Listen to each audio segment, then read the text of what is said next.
2 minutes pour comprendre aujourd'hui la constipation. Est-ce que je peux me soigner par les plantes? On va voir ça tout de suite avec le docteur William Bérébi. William Bérébi, vous êtes auteur de Diagnostic et thérapeutique, vous êtes gastro-entérologue. Alors, est-ce que je peux me soigner par les plantes sans problème, sans danger, ou est-ce qu'il faut faire quand même un petit peu attention? Alors, il faut faire un petit peu attention. D'abord, il faut éliminer une autre cause à la constipation. Il y a la constipation fonctionnelle, mais une constipation, ça peut être le symptôme d'une pathologie plus grave. Donc, il faut toujours consulter quand on a une constipation anormale et qui dure. Quand ça se révèle être fonctionnel, on va utiliser les plantes, mais pas n'importe lesquelles. Souvent, le patient ou la patiente va avoir tendance à aller à la pharmacie ou à s'automédiquer spontanément et utiliser surtout le séné, la bourdaine, cascara, rhubarbe.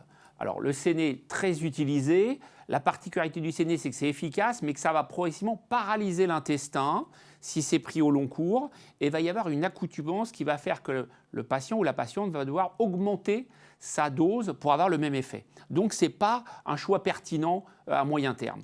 En revanche, moi je conseille d'utiliser le psyllium ou hispagule, qui est une plante très efficace, qui n'a aucune complications et pas d'effet indésirable à long terme et qui marche donc très bien.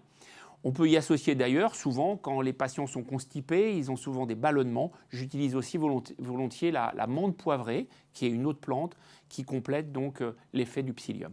Ce qu'on peut dire, c'est que la constipation à long terme, il faut quand même aller voir le médecin. Bien sûr, si c'est une constipation passagère parce qu'on a mangé différemment, qu'on n'a pas consommé beaucoup de légumes, de fruits, on ne s'en inquiète pas. Si on a une constipation qui dure, et a fortiori si c'est associé à d'autres symptômes, des saignements, un amaigrissement, etc., là évidemment, il faut consulter son médecin généraliste ou son gastro-entérologue. Voilà, on termine sur ce conseil. En cas de constipation prolongée, consultez.